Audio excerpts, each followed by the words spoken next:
160. He's gone. What's up, guys?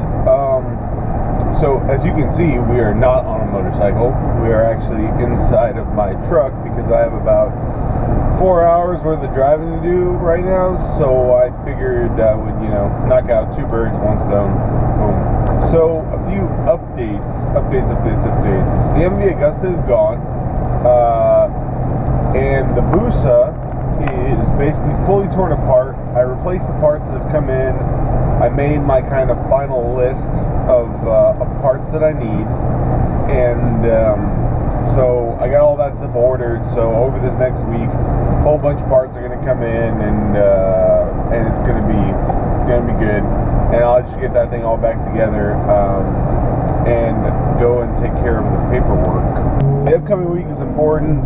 For a second note, this week I'm going to be turning 25. That's right, the big 25 quarter century. I'm sure a lot of you who are watching this probably thought I was a lot older than that to begin with, but I'm actually just turning 25. If I make it downtown for a little bit, I'll probably have a nice quiet beer with a few friends, and that's probably be about it. So the purpose of today's vlog, I want to talk to you guys, get a little bit of input maybe from some of you who know, because I need the D. I need the big D. And in this case, the D is diesel. It's something I've been thinking about for probably like 6 months or so now. And this truck has been through everything with me, and it's a wonderful truck. But as the miles keep racking on, more and more things are starting to fail, and basically this truck is approaching that zero horizon point where it doesn't really make any more sense to keep fixing things. And going forward, I realized that, sometime back, those of you who watch the channel know, I blew up the transmission of this truck, I rebuilt it. And going forward, I want to be able to do more classic cars and some other heavier items. And for that, I really need the ability to tow,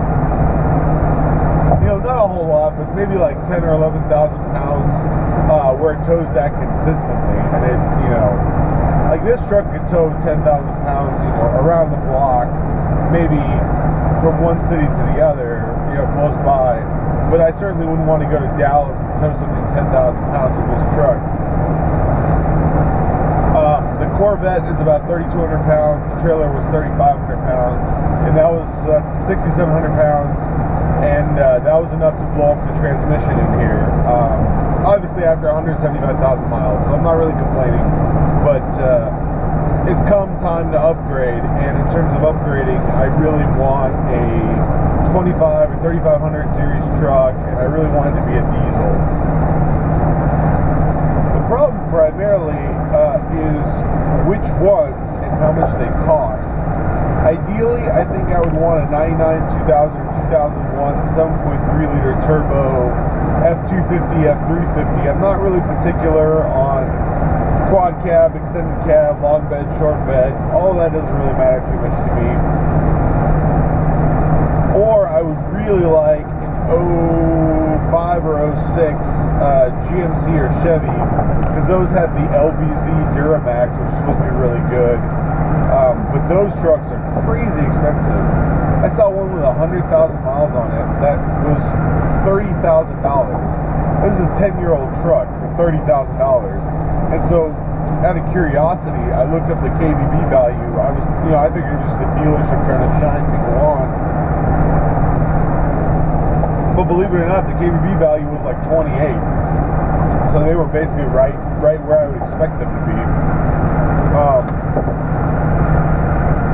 So, yeah, those diesel trucks are pretty expensive. So, the thing is, also, I'm looking to buy something with somewhat lower mileage on it as well. I'd like to be under 150 if I can. Because while everybody's like, oh yeah, diesel trucks last forever, blah, blah, blah, blah, blah. Yeah, that engine will go 500,000 miles, but the rest of the body will have fallen off by then. Because there's electronics, there's all kinds of stuff in those trucks. And it all kind of goes to shit around the engine. And while the engine trans might last that long, the rest of the truck really isn't going to do that. So I've been looking.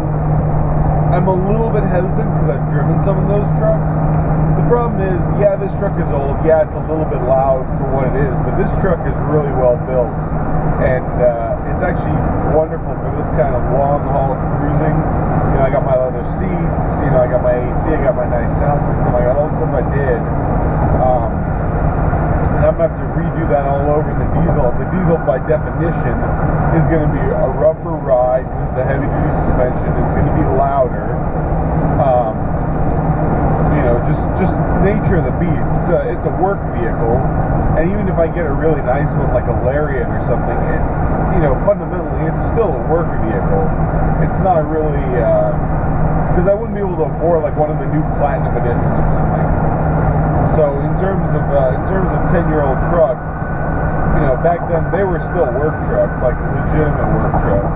So I looked at some of the Dodges. The problem with that is the Cummins engine is a great engine, but everything made by Dodge is generally garbage, especially of that generation. So I'm sorry, Dodge fanboys, but I ain't buying one because that thing is loud, the cab is nasty. It's just no thank you. So it's really a fight down between Ford and GMC. There's a lot more of the Fords, but it's really hard to find a clean one that hasn't been just beat to shit.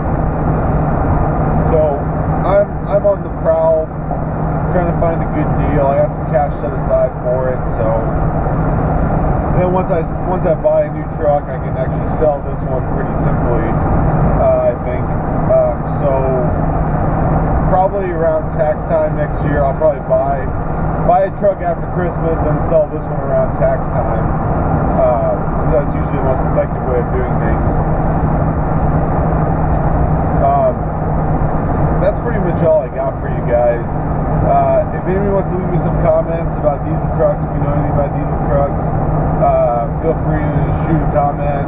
Make sure you subscribe. There's still all kinds of cool videos coming out, reviews, whatnot. Hopefully I'll be done with the Booster this week so I can start recording